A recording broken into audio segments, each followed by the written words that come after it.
Galactic warlords feared no one, until a U.S. Marine walked in. HFY Sci-Fi Story. The Marine steps in. The warlord's throne room was a temple of brutality. Skulls, some alien, some unmistakably human, adorned the walls. The air was thick with incense, blood, and the heavy scent of dominance. A dozen warriors stood at attention, each towering over 8 feet tall, their exoskeletons gleaming under the flickering torchlight. They were the dreaded Scar, the galaxy's most feared conquerors. No species had ever stood against them and survived. Yet, for the first time in their long history, the chamber was silent. Because a single human had just walked in. Gunnery Sergeant David Rourke stood at the center of the room, his expression unreadable beneath the scarred black visor of his combat helmet. His battered armor bore the faded insignia of the United States Marine Corps, a relic from a world these aliens thought long since subjugated. He wasn't armed. He didn't need to be. The Scar warlord, Overlord Vrektal, studied him from his throne, a grotesque seat made of fused weapons and the remains of those who had failed to kneel. His mandibles clicked, his forearms flexing as he leaned forward. "You are either the bravest or the most foolish creature to step into my domain," Vrektal rumbled, his voice reverberating like distant thunder. Rourke didn't flinch. "Yeah. Guess we're about to find out." The warriors surrounding him bristled, weapons shifting in their grips. The idea of a single human standing before their overlord with such insolence was beyond comprehension. The Scar had crushed Earth years ago. Humanity's armies were shattered, their leaders executed. The few humans left in the galaxy were either slaves or outlaws. And yet here was one standing unbroken, unbowed. Vrektal chuckled darkly. "Your species was amusing in its defiance. You burned brightly but ultimately you burned out. Tell me, why have you come?" Rourke took a slow step forward, deliberately showing no fear. "You've got something that belongs to me." The warlord's mandibles twitched. "Is that so?" Rourke reached into his belt pouch, pulling out a small hollow projector. With a tap, a blue image flickered into the air, grainy footage of a human woman and a small girl, held in chains within a Scar prison complex. His wife. His daughter. The overlord leaned back, exhaling through his nostrils. I see. A father's desperate mission." He gestured to his warriors, who chuckled at the absurdity. "You truly believe you can walk into my domain, demand your property, and leave?" Rourke's jaw clenched. "They're not property." Vrektal grinned, exposing rows of jagged teeth. "They are now." For a moment the room was still. Then Rourke smiled. It was a cold, dangerous smile. The kind that, had the Scar been more familiar with human expressions, would have sent them running. "See, that's where you're wrong." And then the room exploded. Literally. A section of the wall detonated in a fiery blast, sending shards of stone and alien metal flying in all directions. A split second later, the chamber's lights flickered as smoke poured into the air. Before the warriors could react, small drones zipped through the breach, glowing red as they scanned for targets. Chaos erupted. The Scar warriors instinctively raised their weapons, but the drones moved with inhuman precision. Plasma blasts erupted, striking weak points in their armor. The warriors roared in anger, but then another explosion rocked the chamber, followed by the unmistakable sound of gunfire. Real gunfire. The kind that only humans used. Rourke didn't hesitate. The moment the first blast went off, he moved. He lunged forward, slamming his armored fist into the nearest Scar's throat. The warrior staggered, gurgling, before Rourke ripped the plasma rifle from his grasp and spun, firing point-blank into another warrior's chest. Vrektal's eyes widened. This wasn't a desperate father on a suicide mission. This was something else. Something far worse. This was vengeance.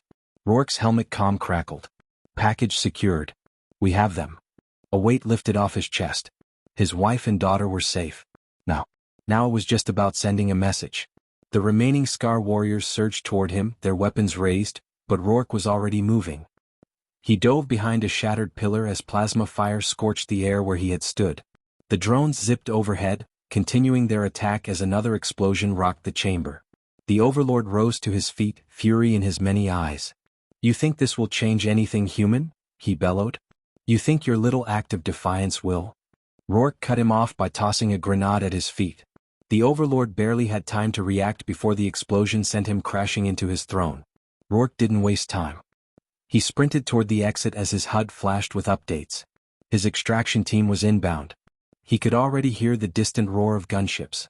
But as he reached the shattered doorway, he turned back to face the struggling overlord. The once mighty warlord of the Scar, now on his knees, coughing up dark ichor. Rourke tilted his head. You asked why I came?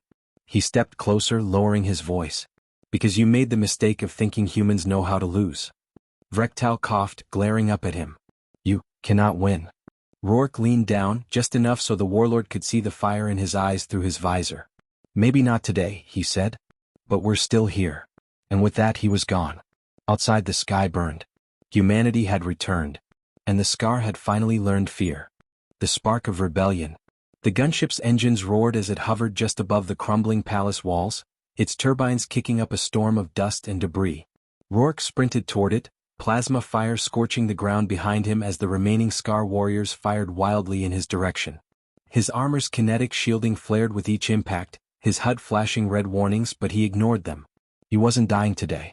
A figure leaned out of the open ramp, one hand gripping the side rail, the other clutching a rifle.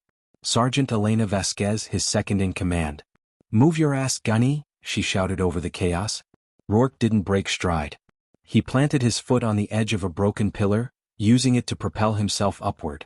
In one fluid motion, he grabbed Vasquez's outstretched hand, and she hauled him onto the ramp just as the gunship veered away from the burning fortress. He barely had time to breathe before Vasquez shoved a rifle into his hands. They're scrambling fighters. Rourke took a deep breath, turned, and saw the palace's anti-air cannons coming to life. Great hulking turrets, mounted on the fortress spires, swiveled toward them. The first shot lanced past the gunship's hull, close enough that Rourke could feel the static charge. The pilot, Lieutenant Wexler, cursed through the comms.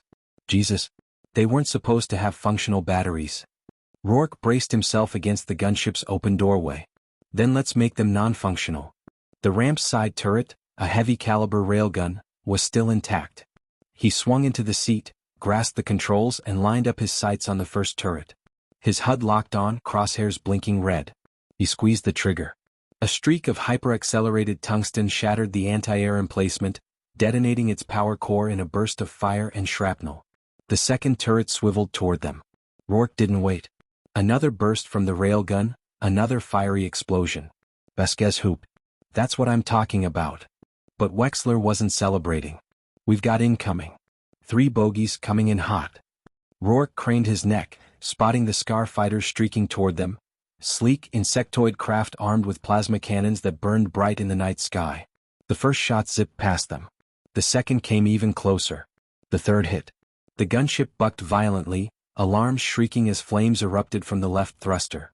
They spun into a dive and Wexler fought the controls, teeth clenched. Hold on. The horizon twisted as the ground rushed toward them. Then, just before impact, the emergency thrusters fired.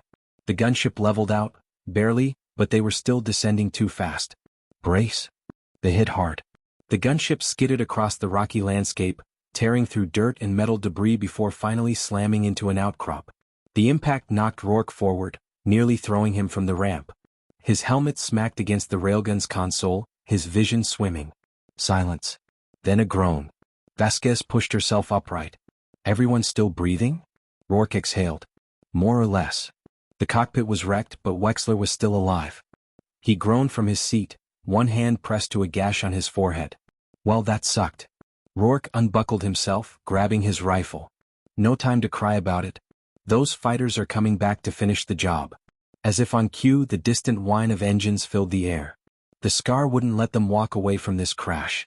Vasquez checked her ammo. What's the play? Rourke looked at the wreckage around them. They weren't far from the city outskirts. If they could reach the underground resistance, they'd have a chance. But getting there? That was the problem. He scanned the horizon. The terrain was uneven, jagged with canyons and ridges. A death trap in the open. Then he saw it. A nearby fuel depot. Half buried in the sand but still operational. Large enough to make a hell of a boom. A plan formed in his head. We split up, he said. Vasquez, take Wexler and get to the resistance. I'll buy you time. She frowned. And how the hell are you gonna do that? Rourke smirked. By giving them something to think about. She followed his gaze to the depot, and her eyes widened. Oh, you crazy bastard. I'll take that as a compliment. No time for arguments. He sprinted toward the depot, rifle at the ready. The fighters swooped low, their spotlights scanning for survivors. Rourke ducked behind a pile of debris waiting. The moment they passed overhead, he ran for the fuel tanks. Inside the facility, a handful of Scar workers noticed him. One of them reached for a weapon. Rourke shot first. The rest scattered. He moved quickly, planting explosives on the main pipeline. The gunfire outside grew louder. He glanced back. Vasquez and Wexler had made it to cover, returning fire against approaching Scar ground troops. He pressed the detonator's primer. The light blinked red. Then he ran. By the time the Scar fighters looped back around, he was already diving into cover. Click. The explosion ripped through the depot in a blinding wave of fire and smoke. The shockwave sent the fighters spiraling out of control. One crashed into the canyon wall, the other veered away, trailing smoke. The ground troops hesitated. That was all the time Vasquez needed. From their position, she opened up with a shoulder-mounted rocket launcher, obliterating the nearest Scar vehicle. The rest of the resistance fighters emerged from their hiding places, weapons blazing. The battle turned. And Rourke, battered but grinning, rejoined the fight. By the time the dust settled, the Scar had fled. The resistance had won their first real victory. And the galaxy had just learned something terrifying. The humans weren't finished. Not even close. The showdown. The dust was still settling when Rourke checked his ammo. 2 magazines left. Not great, but better than nothing. The wreckage of the depot still burned behind him, thick black smoke rising into the night sky. Somewhere in the distance, Scar sirens blared, no doubt calling for reinforcements. Vasquez stepped up beside him, wiping blood from a cut on her cheek. That was one hell of a stunt, Gunny. Rourke rolled his shoulders. Got their attention, didn't it? She smirked. Oh yeah, you pissed them off real good. Wexler, still nursing a head wound, staggered over. Bad news. We intercepted some chatter. Those bastards are sending in the executioners. Rourke's expression hardened. The Scar executioners. They weren't just soldiers. They were exterminators. Cybernetically enhanced, built for one purpose: wiping out insurgencies. If the Scar were deploying them, it meant they weren't playing around anymore. Vasquez muttered a curse. How many? 3 squads, maybe more, Wexler said. They'll be here in an hour. Rourke glanced at the resistance fighters. Most were battered, malnourished, their weapons barely functional. They'd fought well tonight, but against executioners? This wasn't a battle. They were walking into a slaughter. He took a deep breath. Then we don't wait for them to come to us. Vasquez raised an eyebrow. You're not seriously thinking. He turned to the resistance leader, a wiry man named Jortak, who had lost an eye fighting the Scar years ago. You have an underground network, right? Jortak nodded. Tunnels beneath the city. Old maintenance shafts from before the occupation. Rourke pointed at the burning wreckage of the depot. Then we're going under. We'll move through the tunnels, hit their command post first. If we take out their leadership, we throw their whole operation into chaos before those executioners even land.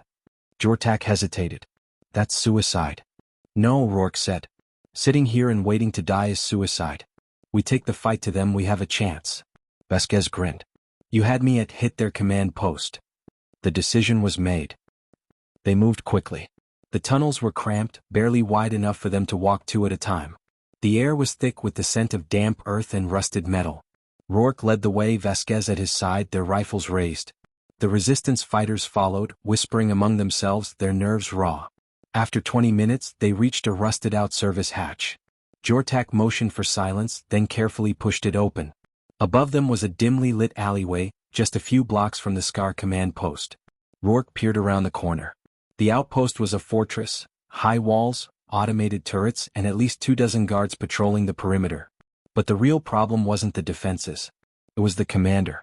The Scar standing on the balcony of the command post was unlike the others. General Zauruk. 7 feet tall, clad in ornate battle armor, his reptilian hide gleaming under the lights. His left arm was replaced with a massive plasma cannon, and his crimson eyes scanned the city with cold efficiency. Rourke exhaled. That's gonna be a problem. Vasquez studied the fortifications. We don't have the firepower for a full assault. We won't need one, Rourke said. We get in, kill Zauruk, and get out before the executioners even know we're here. Jortak's voice was tight. That thing isn't just a general. It's a butcher. I've seen it execute entire villages without hesitation. Rourke locked eyes with him. Then let's make sure this is the last village he ever threatens. Jortak nodded. They moved into position. The attack started with a whisper. One by one, Rourke and his team took out the perimeter guards, knives flashing in the dim light. No alarms. No gunfire. Just silent, methodical elimination. Once the outer defenses were cleared, they moved inside. The command center was a massive stone structure, reinforced with alien steel. They slipped through an open maintenance vent, emerging in a side corridor near the main war room. Then for the first time something went wrong. The door at the far end of the hall hissed open, and 2 Scar soldiers stepped in. They spotted Rourke instantly. Snarling, one reached for his comm. Rourke shot first. The silenced round punched through the alien's skull. The second soldier barely had time to raise his weapon before Vasquez dropped him with a single shot to the throat. But it was too late. The gunfire had been quiet, but not quiet enough. Alarms blared. "Move!" Rourke barked. They sprinted through the halls, resistance fighters covering the flanks. Doors burst open as Scar warriors stormed into the corridors. Gunfire erupted, plasma bolts scorching the walls.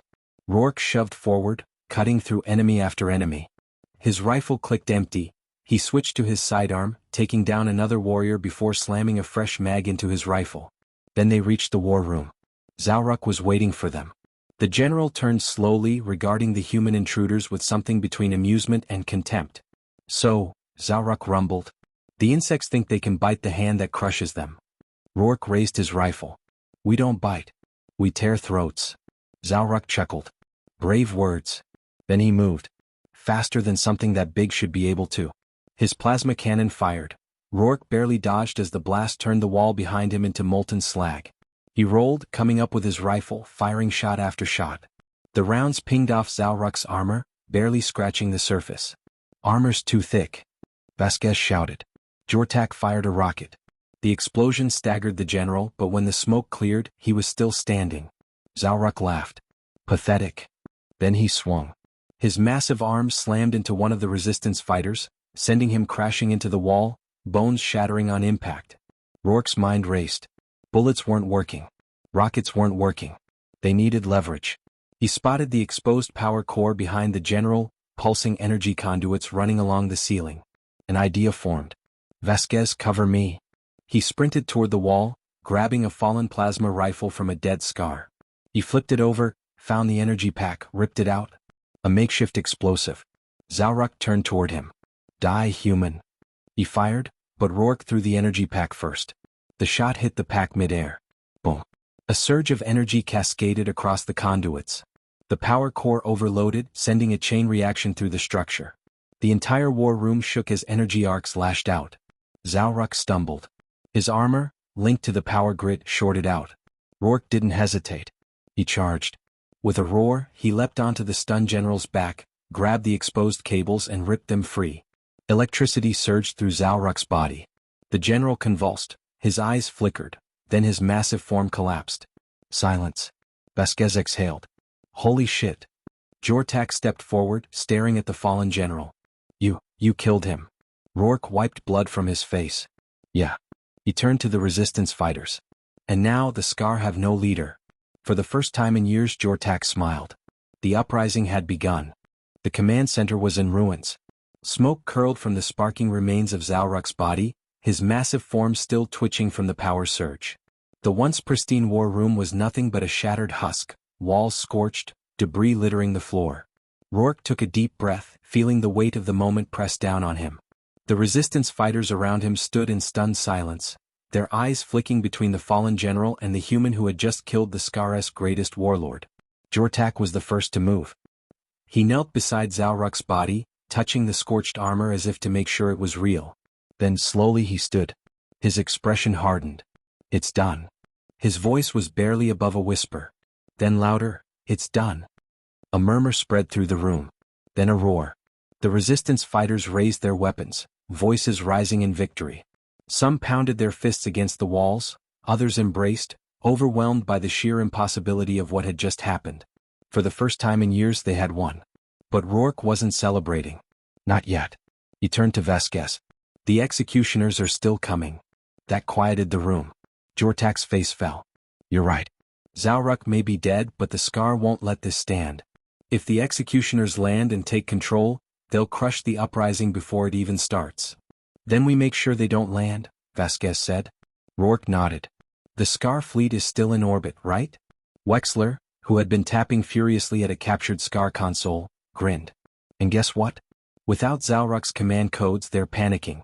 Their fleet just locked down all surface-to-orbit transports until they can re-establish control. Rourke's mind raced. That bought them time, but not much. Jortak frowned. They'll send dropships anyway. They always do. Then we take control of their anti-air defenses, Rourke said. Jortak's eyes widened. You're talking about the fire bases. Their orbital defense network, Vasquez said, catching on. Yeah, it's risky as hell, but if we can turn their own AA guns against them, we can deny the executioners a landing zone, Rourke finished. Jortak hesitated. There are 3 major fire bases in the city. All heavily fortified. Doesn't matter. Rourke's voice was firm. We hit the closest one. We take it. And we turn it against them. The room fell silent again. Then Jortak grinned. I hope you humans know what you've started, he said. Because after tonight, this isn't just a rebellion anymore. He picked up his rifle. This is war. They moved fast. The firebase was an old Scar stronghold built on the ruins of a human government building. Towering plasma turrets lined the perimeter, designed to shoot down anything that came too close. Unfortunately, that meant them too. As they approached, the turrets hummed to life. Incoming! Vasquez shouted. The first blast hit the street behind them, sending a shockwave through the ground. Rourke dove behind a shattered vehicle, barely avoiding the second. The heat seared the air around him. Jortak barked orders to his fighters. Flank the towers. Target their control nodes. Resistance snipers took positions on nearby rooftops, picking off Scar guards manning the firebase walls. Explosions rocked the perimeter as Wexler's demolitions team blew through the outer barricades. Rourke didn't hesitate. Move in, he shouted, charging through the smoke. The battle was brutal. The Scar defenders fought with desperation, knowing their fleet's survival depended on holding the firebase. Plasma fire streaked through the air, lighting up the night with eerie blue flashes. Resistance fighters stormed the outer trenches, engaging in savage close-quarters combat. Rourke ducked under a swinging rifle, driving his combat knife into a Scar's throat. He turned, grabbed a fallen enemy's weapon, and fired at another before it could react. Vasquez took out a turret gunner with a precise headshot, clearing the way forward. They breached the command bunker within minutes. Inside, a squad of Scar officers scrambled to send a distress signal. Wexler's team blasted through the door before they could transmit.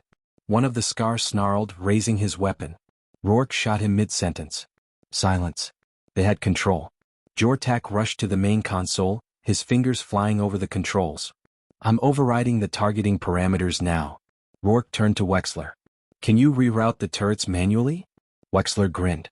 Already on it. Minutes later, the firebase's plasma turrets turned skyward, aiming not at the city, but at the descending Scar dropships. Jortak slammed his fist on the final command. The firebase opened fire. High-energy plasma blasts tore through the sky, striking the first wave of executioner transports. The night lit up with the glow of burning wreckage as dropships exploded mid-air, debris raining down on the city below. More ships tried to break through. More were obliterated. By the time the last ship retreated, half the executioner force was destroyed before it even landed. The remaining Scar forces in the city, leaderless and in disarray, scattered. For the first time in years, the occupation was breaking. Hours later, the first human flag was raised over the firebase. The resistance stood atop the fortress, looking out over the city below. Smoke still curled from burning wreckage, but there was something else in the air now, something new. Oh. Jortak turned to Rourke. The fleet will still try to retaliate. Yeah, Rourke said. But not tonight. Vasquez grinned. Tonight they're licking their wounds. Wexler chuckled. And realizing humans don't go quietly. Jortak's expression was solemn. We couldn't have done this without you. Rourke shook his head. You were already fighting. We just gave you a push. Jortak exhaled. So what now? Rourke looked at the city, at the fires, the rubble, the scars of war. The battle was won. But the war? That was just beginning. We push harder, he said. We take back this world. We make them pay. The resistance fighters around them nodded, jaws set. Tonight was a victory. But tomorrow? Tomorrow humanity fought back. The end,